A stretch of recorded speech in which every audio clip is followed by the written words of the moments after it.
Depuis plusieurs semaines, il observe cette jeune femme chrétienne dont la paix intérieure l'irrite autant qu'elle le fascine. Elle marche toujours avec assurance, comme si une force invisible précédait chacun de ses pas. Lui, habitué à manipuler, séduire et contrôler facilement les autres, ne comprend pas comment cette fille lui résiste autant point P. Il a essayé de l'approcher par les compliments, par l'arrogance, puis par la provocation, espérant déclencher chez elle un moment de faiblesse. Mais rien n'y fait. À chaque tentative, elle répond avec douceur, puis s'éloigne calmement, comme protégée par un bouclier invisible. Plus il essaie, plus il se heurte à une barrière qu'il ne parvient pas à franchir. Elle n'a ni peur, ni intérêt, ni haine. Au contraire, elle semble prier pour lui, ce qui le rend encore plus nerveux. Comment peut-elle être si forte, si paisible, alors que lui ressent un vide qui le ronge chaque jour un peu plus ? Un soir, alors qu'il rentre après un autre échec de séduction, il sent une colère profonde l'envahir. Il veut comprendre ce qui lui échappe. Pourquoi sa présence le déstabilise-t-elle autant ? Pourquoi toutes ses stratégies tombent-elles à plat devant cette femme ? Il comprend alors qu'elle possède quelque chose qu'il n'a jamais eu. Poussé par une curiosité presque obsédante, il commence à s'intéresser à son mode de vie. Il l'aperçoit souvent avec une Bible sous le bras, ou encore en train d'aider des personnes âgées du quartier. Ce contraste entre sa simplicité et sa force intérieure le trouble profondément. Il décide alors de s'attaquer à la racine de cette résistance, son Dieu.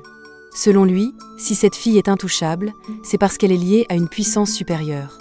Alors, sans même comprendre ce qu'il fait, il se met à observer ses habitudes spirituelles, ses heures de prière, ses paroles, ses attitudes.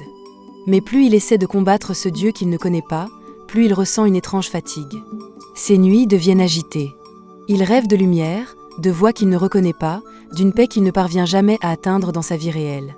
C'est comme si sa lutte intérieure déclenchait autour de lui un combat qu'il n'avait pas prévu. Il tente pourtant d'aller plus loin. Il veut prouver que sa volonté peut surpasser ce qu'elle appelle la « grâce de Dieu ». Mais chaque fois qu'il projette quelque chose de mal, une circonstance imprévue l'arrête.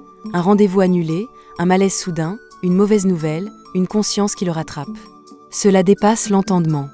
Finalement, épuisé par ces épreuves invisibles, il finit par comprendre que ce n'est pas elle qui l'affronte, mais une force plus grande que lui. Une force qui protège, qui voit, qui empêche. Alors, pris entre la frustration et une étrange admiration, il décide d'arrêter de combattre et d'essayer de comprendre ce Dieu qui lui résiste tant. Un matin, sans prévenir, il se rend dans une église. Il s'assoit au fond, le cœur lourd, incapable d'expliquer ce qui l'a poussé à venir. Pendant que les chants s'élèvent, quelque chose se brise en lui. Il réalise que toute sa vie, il a couru après le pouvoir, la domination, la manipulation, mais n'a jamais trouvé la paix qu'une simple jeune femme portait dans son regard. Les larmes lui montent aux yeux. Ce jour-là, il ne rencontre pas seulement une religion, il rencontre une vérité qui bouleverse tous ses repères. Une vérité qu'il a tenté de combattre, avant d'être vaincu par elle. Pour la première fois, il demande intérieurement « Dieu, si tu es réel, montre-moi pourquoi tu m'as arrêté ». Une paix inexplicable l'envahit. Et c'est ainsi qu'en essayant d'atteindre cette fille chrétienne, il se retrouve finalement à rencontrer le Dieu qu'elle adore.